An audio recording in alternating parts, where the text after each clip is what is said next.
Hello learners of all ages, my name is Mr. Montgomery. I teach 4th and 5th grade math, and today we're going to be learning about how to use properties to multiply a decimal by a whole number. Now before we get into our lesson today, you can see that we're at 12.2. We kind of skipped 12.1. And the reason for that is because our school year is a little bit shorter than all the lessons that we have in our math program, that we need to kind of pare it down. But I feel like the lesson 12.1 was still important to get information across, but just not to spend a whole day's lesson on it. Lesson 12.1 was using multiplying powers of 10 in order to change a decimal when we multiply base 10s. So for example, I have 5 and 73 hundredths times 100. Well, 100 has 2 zeros, and whenever we multiply a decimal by some sort of base power of 10, we make the number larger, which means we move the decimal place to the right. So instead of being 5 and 73, we still keep the same numbers up here. We just move the decimal place one place over. So that would be, or 2 places over, excuse me, because it's 100, 2 zeros. So I have to move it one more place over. So it would be 573. So that would be 573. I can add a 0 at the end, but it'd still be 573. Same thing with this one. If I had 0 and 71 thousandths times 10 to the third, well, 10 to the third equals 1, 2, 3 zeros, which means we have to move this over 1, 2, 3 spots. That would equal just plain old 71. Now moving on to today's lesson.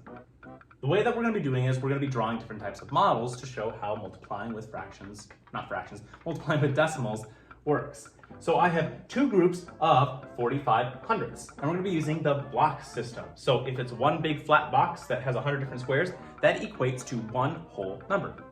If I have one column of 10 blocks, that would equal a tenth. And if I have one small block, which would equal a hundredth or hundredths, because it's 1/100th of a whole big box. So I need one group of 45 hundredths. Well, I need 4 long boxes or rectangles. I'm just going to leave them as rectangles like this. You can add the lines if you really want to. And 5 individual squares. Now, I only have one group. I need 2 groups of this. So, make sure that I have 4 and 5. 1, 2, 3, 4, and 5. And now, I'm going to be counting all of them together. I have 1, 2, 3, 4, 5, 6, 7, 8. So I have 0 whole numbers. 8 in the tenths, and 1, 2, 3, 4, 5, 6, 7, 8, 9, 10. Ooh, I have 10 in there, which means I'm going to have to regroup into another group of 10. So it actually probably would be smarter to start from this side when we're adding, kind of like when we start from the right-hand side when we add or subtract. That makes so much more sense, Mr. Montgomery. So we're going to start from here. We have 10, so we have a group of 10, which means that these get crossed out, and these get crossed out, and I have 1, 2, 3, 4, 5, 6, 7, 8, 9. So it'd be 90 hundredths, or you could write it as 0 and 9 tenths would also be an acceptable answer.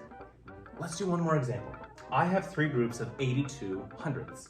Well, first things first is I'm going to do 8 sticks, 2, 3, 4, 5, 6, 7, and 8.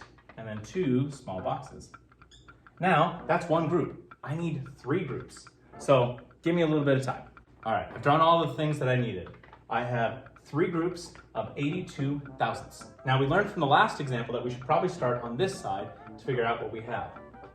We're probably gonna have whole number space, decimal, and 2 spaces after. So I have 2, 4, 6. Well, that'd be 6 thousandths. Perfect. And we have 8 times 3. Well, 8 times 2 is 16, 17, 18, 19, 20, 21, 22, 23, 24. I have 24 of these. But the problem is I'm going to have to regroup. I can't fit 24 into this group. So we're going to go 8, 9, 10. That's a group of a whole number. 1, 2, 3, 4, 5, 6, 7, 8, 9, 10. That's a group of another whole number. So we have 2 whole numbers so far. And I have 1, 2, 3, 4. That's where the 24 comes from. So I have 2 and 46 hundredths as my answer. All right, my 5th grade friends, if we take a look at page 198, you'll see that we'll be doing homework problem number 1. Now the directions say, draw or use a model to find the product, use repeated addition. So basically what I'm trying to get at is, in this lesson, we're gonna be drawing by using the models over on the side over here to tell what 3 groups of 1 and 32 hundredths is going to be. You can use repeated addition to help you find the answer as well, but I also need to see a model. If you are having any questions about using properties to multiply a decimal by a whole number, please let me know when you come to class tomorrow.